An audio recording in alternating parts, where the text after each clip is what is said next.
Ko ne radi, taj ne jede.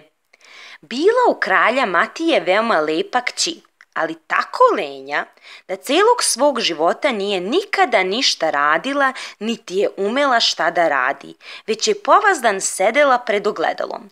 Kad dođe vreme za udaju, njen otac razglasi na sve strane da hoće svoju ćerku da uda, ali pod uslovom da je onaj koji je uzme mora za 3 godine naučiti svakom poslu. Prošlo je posle toga dosta vremena, a kraljevu kćer niko nije ni zatražio. Onda kralj posla svoje doglavnike u svet na sve strane da traže muža za njegovu kćer. Ovi se raziđu kud koji. Jedni idući vide u putu nekog momka gde sam ore njivu sa 8 volova. Oni mu kažu da mora ići sa njima pred kralja.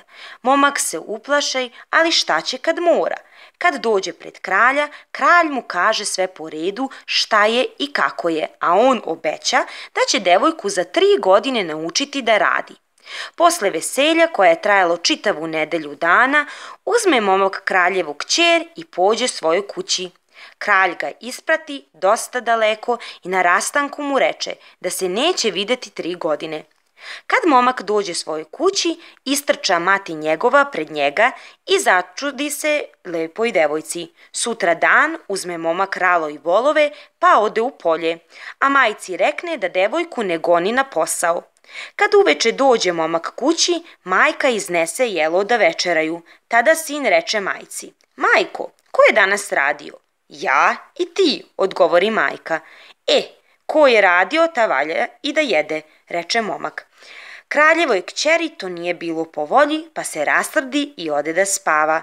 Drugo veče opet tako uradiše. Kada je došao 3. dan, a devojka reče svekrvi: "Majko, daj mi da i ja što poradim, da ne sedim badava." Majka joj dade da cepka drva. Kad dođe veče, momak se vrati sa rada iz polja. Majka iznese jelo da večeraju. Pre no što počeše da jedu, sin upita majku: "Majko, ko je danas radio?" "Nas 3, ja i ti i kraljeva kći," odgovori majka. Ko je radio, taj valja i da jede," reče sin. Pa sedoše i svi 3 večeraše. Tako malo po malo nauči se kraljeva kći svakome poslu.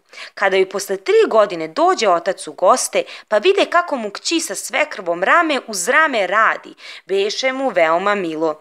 Začuđen, on reče svojoj kćeri: "Gle, pa zar i ti, kćeri, znaš što raditi?" "Znam, bogme," reče ona, "jer kod nas je tako, ko ne radi, taj ne jede. Nego znaš šta, babo, misliš li ručati, a ti, deder, rascepi koje drvo." Kralj je doneo mnoge darove i poklone i pošto ih je predao svojoj kćeri i svome zetu, on uze sve 3 pa ih odvede u svoj dvor gde je držao svoga zeta kao rođenog sina, pa mu je još za života obećao celo kraljevstvo. Poslovice: nema hleba bez motike, vredna će ruka gospodariti, a lenja robovati.